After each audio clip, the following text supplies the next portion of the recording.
आमिर, देखो तुम्हारे लिए जबरदस्त हर्बल टी बनाई है। इसे पीकर तुम्हें देखना बहुत सुकून मिलेगा।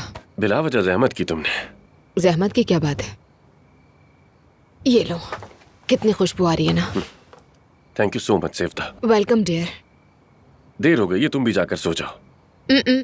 अब मैं सोने में वक्त जाया नहीं करती। इसकी जगह मैं मजेदार चीजें करने की कोशिश करती हूँ, जैसे कि पुलिस स्टेशन जाकर कुछ डॉक्टर्स की बेल करवा के ले आती हूँ। माफी चाहता हूँ यार, लेट नाइट बुलाया। पागल हो गए हो क्या? अगर मालूम होता तो मैं भी तुम्हारे साथ चलती। मैंने आज तक किसी लड़ाई में हिस्सा नहीं लिया, जानते हो, लेकिन अब मैंने तय कर लिया है कि लड़ाई करूंगी। कैसी बातें कर रही हो यार? देखो, तुम थेरेपी के लिए रेडी हो ना?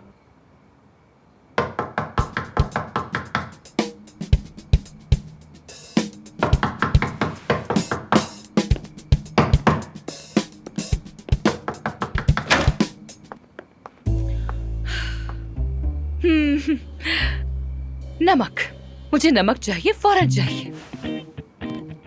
नमक चाहिए? हाँ हाँ, होगा शायद, लेकिन मुझे खाना बनाना है। तुम रात के 3 बजे खाना बना रही आज से मैं अपनी लाइफ हेल्दी तरीके से गुजारूंगी आमिर। घर का खाना खुद पकाऊंगी और खुद ही खाऊंगी। हो। ये तब्दीली कब से आई? मुझे तो उसकी कोई खबर नहीं। क्या बताऊं तुम्हें, जेल ने मुझे बदल के रख दिया। मेरे पास वहाँ सोचने का बहुत वक्त था, इसलिए मैंने अपने बारे में बहुत कुछ सोचा, अपनी लाइफ के बारे में सोचा।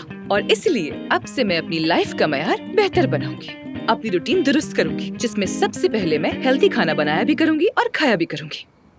और इसकी शुरुआत मैं नमक से कर रही हूँ। मेरी हेल्दी लाइफ का पहला स्टेप नमक होगा।